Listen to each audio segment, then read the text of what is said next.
भाग 1। दो दोस्त और जंगल का सफर। एक गांव में दो घनिष्ठ मित्र रहते थे, अजय और विजय। वे हमेशा एक दूसरे की मदद करते और हर जगह साथ जाते। एक दिन उन्होंने पास के शहर जाने का फैसला किया, लेकिन रास्ते में घना जंगल पड़ता था। अजय को जंगल से डर लग रहा था, लेकिन विजय ने कहा, डरने की कोई बात नहीं, हम साथ हैं और दोस्त हमेशा एक दूसरे का साथ देते हैं। दोनों दोस्तों ने अपनी यात्रा शुरू की। जंगल सुंदर था, लेकिन जैसे जैसे वे अंदर बढ़े, वहां सन्नाटा छाने लगा और अजीब अजीब आवाजें आने लगी। भाग 2। खतरा और दोस्ती की परीक्षा। अचानक एक बड़ा भालू झाड़ियों से निकलकर उनकी ओर बढ़ने लगा। अजय को बहुत डर लगा और बिना कुछ सोचे समझे वह तेजी से पास के एक ऊंचे पेड़ पर चढ़ गया। विजय नीचे रह गया। उसे पेड़ पर चढ़ना नहीं आता था, इसलिए उसने जल्दी से जमीन पर लेटकर सांस रोक ली और मरने का नाटक किया। भालू विजय के पास आया, उसे सूंघा और फिर वहां से चला गया, क्योंकि भालू मरे हुए प्राणियों को नहीं खाता। भाग 3। सच्चे दोस्त की पहचान। जब भालू चला गया तो अजय पेड़ से नीचे उतरा और मजाक में विजय से बोला, भालू तुम्हारे कान में क्या कह रहा था? विजय ने गंभीरता से जवाब दिया, भालू ने कहा कि सच्चा दोस्त वही होता है जो मुसीबत में साथ खड़ा रहे, न कि खुद को बचाने के लिए भाग जाए। अजय को अपनी गलती का एहसास हुआ और उसने विजय से माफी मांगी। उसने इस घटना से सीखा कि सच्ची दोस्ती सिर्फ अच्छे समय में नहीं होती, बल्कि कठिन समय में भी एक दूसरे का साथ देने में होती है। सीख। सच्चा मित्र वही होता है जो हर परिस्थिति में आपका साथ दे, न कि केवल तब जब सब कुछ ठीक हो। में माधव नाम का एक गरीब किसान रहता था। वह ईमानदार और मेहनती था।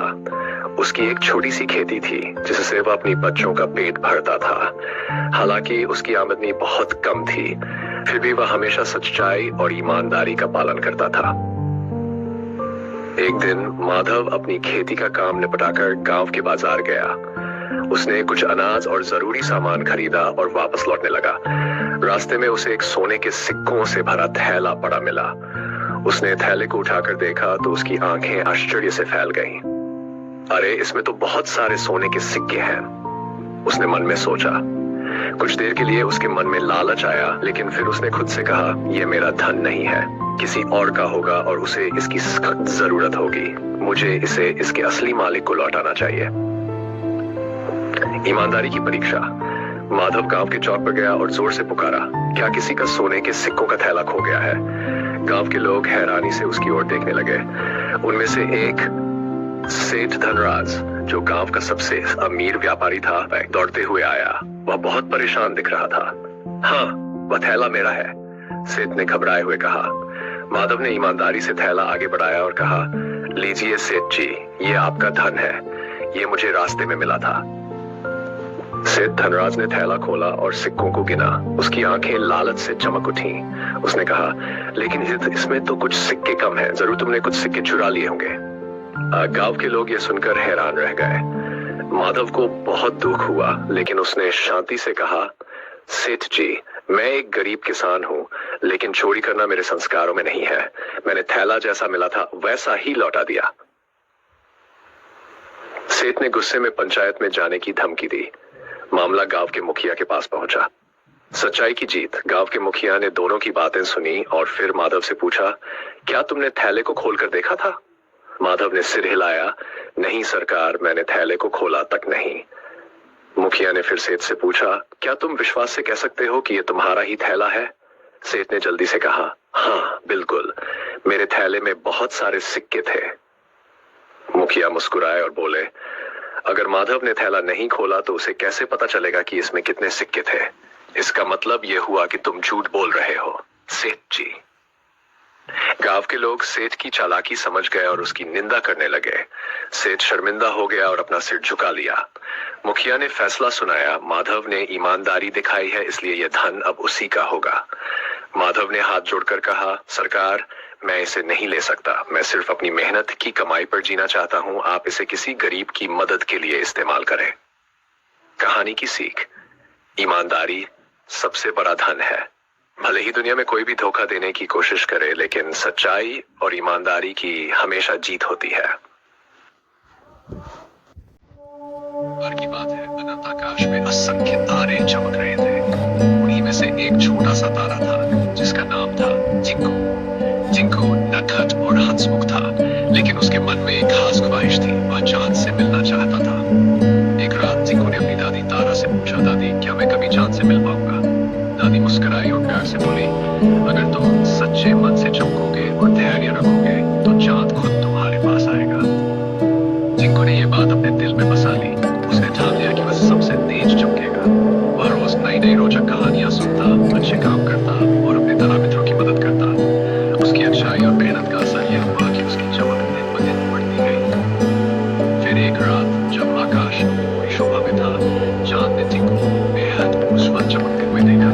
वह मुस्कुराया और बोला, अरे वाह जिंकू, तुम तो सच में बहुत सुंदर चमक रहे हो। जिंकू खुशी से झूम उठा, धन्यवाद चांद, मैं हमेशा तुमसे मिलने का सपना देखता था। चांद जिंकू के पास आया और दोनों ने मिलकर आकाश में ढेर सारी कहानियां साझा की। पूरी रात वे हंसते, बातें करते और अपनी रोशनी से अंधकार को दूर करते रहे। उस दिन से जिंकू और चांद घनिष्ठ मित्र बन गए। जिंकू को यह सीख मिली कि सच्ची लगन और धैर्य से हर सपना पूरा किया जा सकता है। अब जब भी तुम रात के आसमान में टिमटिमाते तारे देखोगे तो जिंकू वहां चमकता मिलेगा, बच्चों के मीठे सपनों की रखवाली करता हुआ। शुभ रात्रि। जादुई जंगल। बहुत समय पहले की बात है, एक छोटे से गांव के पास एक सुंदर जंगल था। इस जंगल में हर तरह के जीव जंतु रहते थे, रंग बिरंगे पक्षी, हरे भरे पेड़ और चमकते हुए फूल। लेकिन इस जंगल की सबसे खास बात थी सुनहरी चिड़िया। उसकी सुनहरी पंखों की चमक सूरज की रोशनी में सोने जैसी लगती थी। कहते हैं कि जो भी इस चिड़िया को देख लेता उसकी सारी परेशानियां दूर हो जाती। छोटा मोहन और उसकी चचार, मोहन नाम का लड़का रहता था। वह बहुत जिज्ञासु था और हर नई चीज के बारे में जानने की इच्छा रखता था। मोहन ने कई बार सुनहरी चिड़िया की कहानियां सुनी थी और उसे देखने की बहुत इच्छा थी। पर गांव के बड़े बूढ़ों ने उसे समझाया, बेटा वह चिड़िया बहुत ही दुर्लभ है, उसे ढूंढना आसान नहीं। लेकिन मोहन को विश्वास था कि अगर वह सच्चे दिल से कोशिश करेगा तो उसे जरूर चिड़िया मिलेगी। जंगल की यात्रा। एक दिन मोहन सुबह सुबह पोटली में कुछ रोटियां और पानी की बोतल रखकर जंगल की ओर चल पड़ा। रास्ते में उसे कछुआ मिला जो धीरे धीरे चल रहा था। मोहन ने पूछा, कछुआ भैया, क्या आपने सुनहरी चिड़िया को देखा है? कछुए ने हंसकर कहा, वह तो बहुत बुद्धिमान है, लेकिन अगर तुम सच्चे दिल से उसे पाना चाहते हो तो धैर्य रखना सीखो। मोहन ने सिर हिलाया और आगे बढ़ा। थोड़ी दूर जाने पर उसने देखा कि एक छोटी गिलहरी एक पेड़ से गिर गई थी। मोहन ने जल्दी से उसे उठाया और प्यार से सहलाया। गिलहरी ने कहा, तुम बहुत दयालु हो, मुझे लगता है कि तुम्हें सुनहरी चिड़िया जरूर मिलेगी। जादुई झील। चलते चलते मोहन एक नीली झील के पास पहुंचा।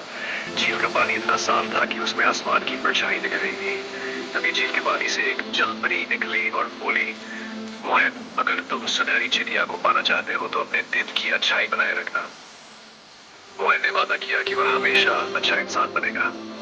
सुनहरी चिड़िया से मुलाकात। कुछ देर बाद मोहन ने पेड़ों के बीच एक सुनहरी चमक देखी। वह धीरे धीरे उस ओर बढ़ा और देखा कि बस सुनहरी चिड़िया एक पेड़ की डाली पर बैठी थी। मोहन की आंखें खुशी से चमक उठी। वह धीरे धीरे चिड़िया के पास गया और कहा, ओह सुंदर चिड़िया, क्या तुम मेरे दोस्त बनोगी? सुनहरी चिड़िया हंसी और बोली, मोहन तुमने इस जंगल के सभी जीवों की मदद की, धैर्य रखा और अपने दिल की अच्छाई बनाए रखी। यही सच्ची परीक्षा थी। अब मैं तुम्हारी दोस्त बनूंगी। चमत्कार और काम की खुशी। सुनहरी चिड़िया ने अपनी पंखों से थोड़ा सा सोने जैसा झूठ मोहन पर छिड़क दिया। मोहन को एक जादुई शक्ति मिल गई। अब वह हर किसी की मदद कर सकता था। जब मोहन गांव वापस आया तो उसकी कहानी सुनकर सभी बहुत खुश हुए। उसने चिड़िया से मिली शक्ति का उपयोग गांव को सुंदर और खुशहाल बनाने में किया। इस कहानी से हमें यह सीख मिलती है कि अगर हम धैर्य रखें, दयालु बने और अपने दिल की अच्छाई बनाए रखें तो हमें जीवन में बड़ी से बड़ी सफलता मिल सकती है। और इस तरह मोहन और सुनहरी चिड़िया हमेशा के लिए अच्छे दोस्त बन गए।